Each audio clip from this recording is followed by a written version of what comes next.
Have you ever found yourself torn between wanting a charming old house, but still having modern conveniences? Hi everyone, Ken here. Welcome to This House. Today we are exploring a house that tastefully blended the old with the new. Make sure to hit that subscribe button so you never miss an exciting episode of This House.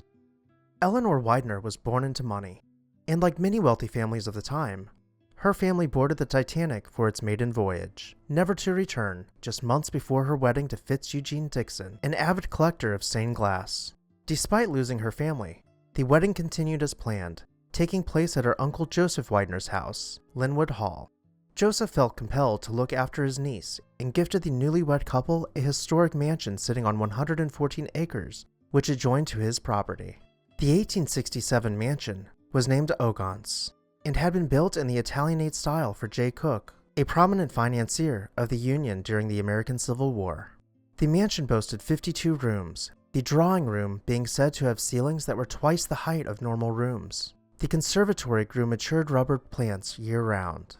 The entire estate required 70 staff members to maintain, but all of this seemed rather outdated to Eleanor. She had the house torn down and hired Horace Trumbauer to build something, and I quote, "less palatial than either Miramar or Linwood Hall, but equally impressive in its own right." Eleanor and Fitz sat down with Trumbauer and began designing their mansion to incorporate Fitz's collection of 14th century stained glass windows. Trumbauer looked to Compton Wynetts for inspiration, a 15th century castle in England, and came up with a design for the young couple's dream house. Eleanor would name it Ronaele Manor, the name of the estate being her own name spelled backwards. The Tudor Revival-style mansion would boast 60 rooms and stretch 173 feet wide with 28 chimneys piercing its roofline. The all-brick and half-timbered house was accented by carved limestone surrounds for all the windows and doors, successfully executing Eleanor's vision of a stately home appearing older than it was. Charles Joel DUVEEN, a prominent art dealer, was hired to design the interior of Ronaele. He incorporated Fitz's stained glass collection by retrofitting the windows. The stair hall boasted centuries-old wood paneling, which had been imported from Europe. The intricately carved newel posts were topped with antique brass lanterns, and complemented by English furniture pressed against the walls. A hunting lodge belonging to King James was disassembled and reassembled as the drawing room, with 16th century wood paneling cladding the walls, set against limestone blocks reaching towards the timbered ceilings. The dining room was fashioned in the same style, once again incorporating antique wood panels set behind an intricately carved Gothic fireplace. Soaring overhead was a Jacobean ceiling from which a brass chandelier was suspended. Continuing through a carved limestone arch, you would arrive in the library, once again with Jacobean ceilings set above antique wood paneling.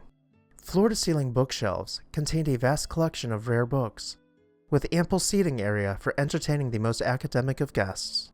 Though the house resembled the castles of the old world, it boasted modern-day amenities such as elevators and indoor bathrooms. The home required a staff of 24 people, with several more being needed to maintain the grounds and the outbuildings, including greenhouses, where over 200 species of orchids could be found.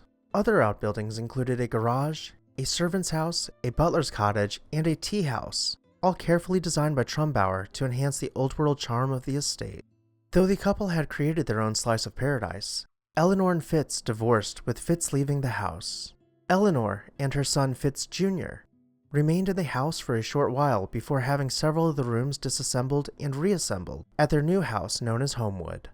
Ronaele was sold to the Christian Brothers of LaSalle College, who continued to remove stained glass, fireplaces, and antique paneling to put on display at LaSalle University Art Museum.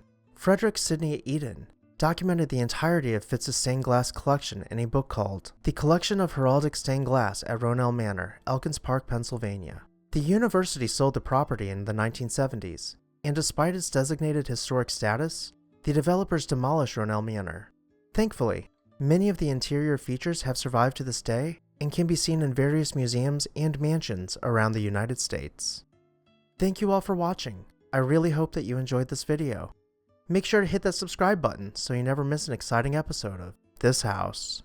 I would also like to take a moment to say a special thank you to our This House supporters whose names you can see on screen right now. If you would like to see your name on this screen, please consider joining our membership program today.